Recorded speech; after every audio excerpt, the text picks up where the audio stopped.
1 in 3 women and 1 in 4 men. Those numbers represent the number of individuals who have reported being physically assaulted by a dating partner in their lifetime. To put those numbers in a real-world perspective, that means that approximately 70 people right here in this room today have been physically attacked by someone that they dated or married. 70 people. But what's more disturbing is that those numbers don't include other forms of abuse. Those numbers don't include psychological or verbal abuse. And those numbers do not include individuals who have never reported their abuser. I never did. For the past 20 plus years, I've been on a bit of a journey. That journey took me far away from the person that I once was. And sometimes I reflect on probably the same question that you have. And that's, why did I never report him? Well, there's a number of reasons that victims don't report abusers. And one of those reasons, and a very legitimate one, is fear. Victims often fear what their abuser will do to them should they talk. They're concerned about their livelihood once they leave an abusive relationship, finances, children, or having a roof over their head. Many victims believe that the abuse is their fault because that's what abusers do. They tell you that it's your fault. They're very good at victim blaming. And many, probably most, are ashamed. They're ashamed that they've allowed someone to control their life. I was ashamed. I was ashamed of the things that my husband did to me, and I was ashamed of the lies that I told to protect him. I was ashamed that my marriage wasn't the loving relationship that I believed that it could be and that I portrayed it to be. But I'm not ashamed anymore because now I know, and I want you all to know, that domestic violence is never the fault of the victim. Abuse is caused by abusers. My journey that took me far from who I was left me staring at a reflection that I didn't recognize. She looked the same on the outside, but if I really looked deep into her eyes, she was empty. She had no interest in anything. She found no joy in the happiest of occasions. She was a shell. But what was worse is that I couldn't comprehend how it had gotten to this point. I mean, I was a strong, independent, and ambitious woman. I had a plan for my life. And this was not it. You see, domestic violence is not a choice. I did not choose to be with an abuser. I did not choose to lose my strength, my confidence, and my identity. I simply chose to love a man that I believed was everything that I wanted in life. And the rest of it, that happened in a slow and methodical pattern over the course of years. And by the time I even realized that something wasn't right, it was honestly too late. I was too broken. But my story, it didn't start that way. My story started as a blissful high school romance. I had waited 2 entire years for him to notice me, and he finally had. I was ecstatic. Did I mention that I was 15 years old? You can imagine how happy I was, as happy as a 15-year-old can be over someone noticing them. But that's where I was. And soon, the red flags, they started to pop up all over the place. But I didn't recognize them as the warning signs that they should have been.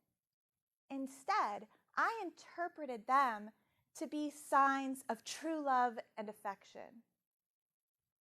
When he would do small things, like guilt me for spending time with my family and friends. I interpreted that as he loved me and he wanted to spend time with me. That was great, right?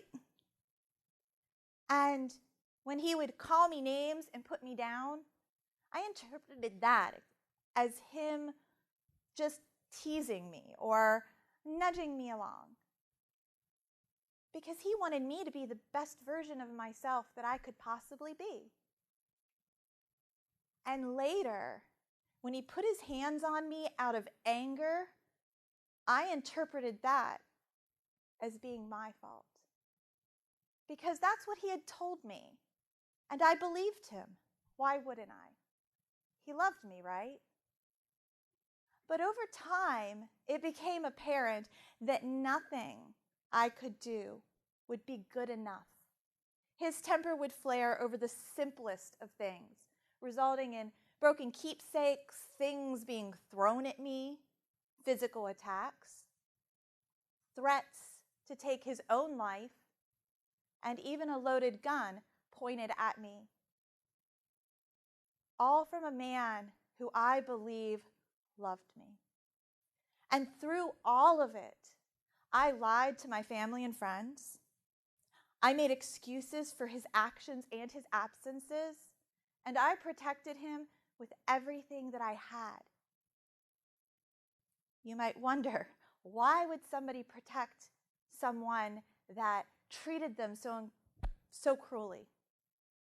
Well, the answer is quite simple, actually. Because he wasn't always cruel. We had a relationship. I had been with him for years. It was 6 years that we were together and already married before I ever saw him actually break something. And it was several more before I have a rational memory or an actual memory of him putting his hands on me in a way that I knew was not teasing anymore. And I believed that if I could just do better, if I could be a better person, a better wife, if I could not do things to anger him, then it would get better because we loved one another. And, right, all marriages have problems, don't they? But it didn't get better. It took me 16 years to decide that I could take no more, and several more months to actually walk out the door. I remember that feeling like it was yesterday. I remember thinking, I'm free. I can do what I want, go where I want, with who I want. It was a euphoria like none other. This massive weight had been lifted off my shoulders. But as that euphoria began to fade, I found myself struggling with feelings and emotions that I didn't understand. But I clung to the fact that I was a strong woman and I refused help. I had a job, I had a house, I had a support system. I didn't need a shelter. I didn't need a therapist. But over time, those emotions got larger. And I found myself struggling with gastrointestinal issues, debilitating chronic fatigue, major depression, anxiety, and PTSD, all of which was affecting every day of my life. But what was almost worse than that was that I believed that nobody understood what I was going through. Society had taught me that nobody would understand. Comments from friends, strangers, even things on TV told me that a strong, independent woman would never put up with that garbage from anyone, let alone somebody that claimed to love her. Comments from people who, I'm sure you've all heard them. If any man talked to me that way, I'd kick him to the curb. Oh, you better not lay a hand on me. He'd wish he never had. Those comments, they cut me like a knife. But what did those people know? did they ever actually have to walk out on someone that they loved just so that they could feel sane again? I'm happy to report that as I stand in front of you today, I'm no longer looking at that same broken reflection in the mirror anymore. I stand in front of you today as a survivor because I want those that are where I was, those who are struggling to escape a violent relationship or are struggling to find themselves again after abuse, to know that there can be a beautiful life after abuse. It doesn't just happen overnight. It takes work. It takes hard work. It's a process which involves things like therapy, group activities, and new hobbies. It's a constant rewiring of your brain where you have to learn and relearn again how to take the thoughts that make you feel broken and turn them into thoughts that make you feel alive again. But it can be done. As part of my healing, my therapist encouraged me to journal. I wasn't real thrilled with that idea. Put my darkest, deepest, scariest thoughts on paper? Yeah, no thank you. But it kind of forced the issue, and I did. And with time, it helped. And I decided I wanted to do something more with that. I thought, if I'm going to put all this stuff out there, I might as well just share it. Because if I talk about it, maybe it'll help people that don't understand to understand, and those that are going through it to know that they're not alone. And not only was I reaching other people, but they were reaching me. And together, we were healing. It was an amazing journey, an amazing thing to experience. And as time went by, I felt led to do more with that online journal, and I actually turned it into a book. It's called Forget Me Not, Learning to Live with Me and for Me. And that book is a memoir that talks about my abuse, that relationship, how I got there, the crazy things that were in my head, the why questions, why I never left, why I stayed, but also the healing that took place after. And again, I was surprised at the feedback that I got and how many individuals found me because I shared my story. And I learned the great number of people that are suffering daily because somebody that they love beat them down. And I decided to start a nonprofit. Forget Me Not Advocacy Group is a Fort Lauderdale-based organization where we focus on stopping domestic violence before it starts. That's right, prevention. We're in place to talk about that which society wants to bury.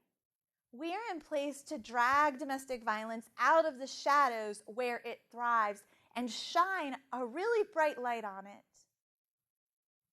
Because we want to see less of our young people becoming another statistic. Did you know that 81% of parents don't believe or are unaware that teen dating violence even exists? 81%.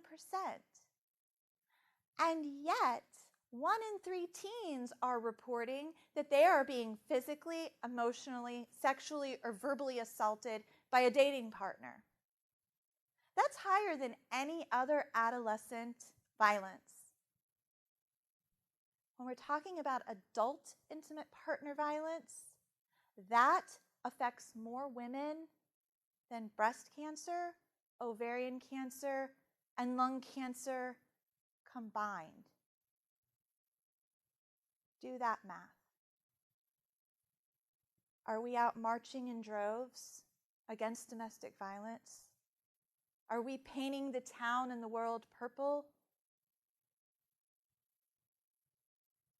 That is why I'm here to talk to you today. That is why I started Forget Me Not Advocacy Group.